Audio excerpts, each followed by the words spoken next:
పరిశీలించి చదవటం వేరు, పరిశోధన కొరకు చదవటం వేరు, అనునయించుకొని చదవటం వేరు.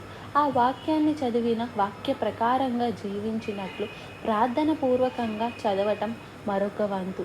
మందిరాలకు వెళ్ళినప్పుడు మనకు ఒక ప్రేరేపణ అక్కడ కలుగుతుంది. వాక్యం మీద ఆసక్తి అక్కడ కలగాలి.